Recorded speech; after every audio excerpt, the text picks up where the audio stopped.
Hey, this is Karlos Finley, candidate for mayor of Mobile, and you're listening to Alabama Hip Hop Radio.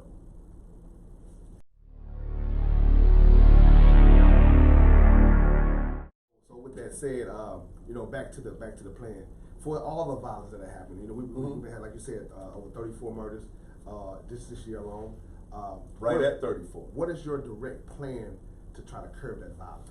We've got to instill hope. Okay.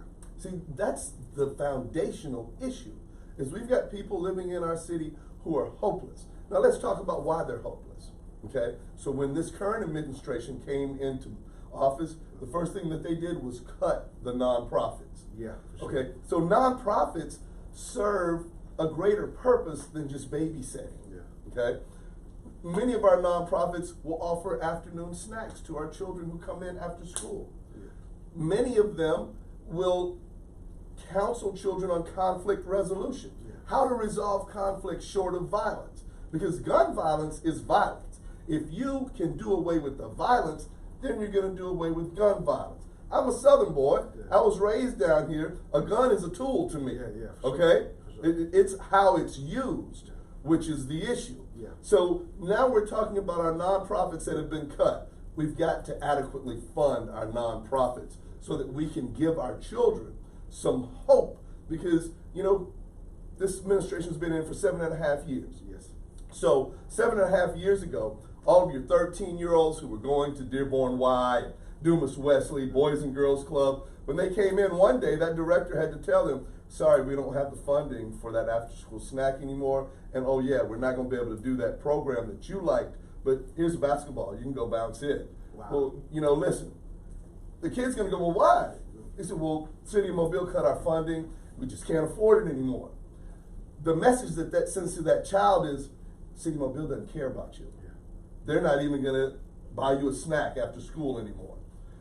The other piece is that sometimes that snack is the meal for that kid until they get back to school the next morning. Yes. By the way, 53% of our children in Mobile City qualify for free or reduced lunch. So when I hear city officials talk about how financially sound our city is and all the money that we have, then why are 53% of our children qualifying for free and reduced lunch? Which means that their parents are living below the poverty line. Those two things don't jive. Yeah. You can't have a rainy day fund that's got $50–60 million in it and not use it because it's raining in somebody's community. It's definitely raining. Okay? For sure. So we've got to be equitable Okay. in distributing those funds and ensuring that our nonprofits are there to instill hope and teaching our young people how to resolve conflict. Yeah. But we've got a greater issue, because what do we do about the 20-year-olds now? Because see, those 12 and 13-year-olds 7.5 years ago, Yeah. they're now 20. And they've been going 7.5 years saying, nobody cares about me. Why should I care about anybody? If I'm gonna get anything in this life, I gotta take it.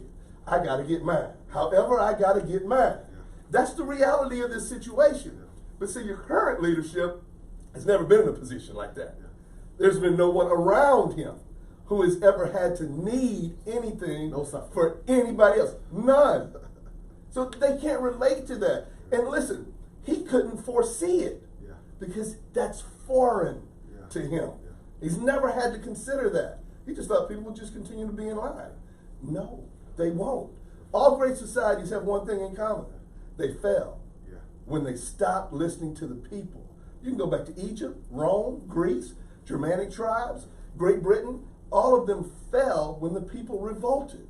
And we're starting to see some signs of that. Yeah, for sure. So I'm getting in here so that we can have someone who understands.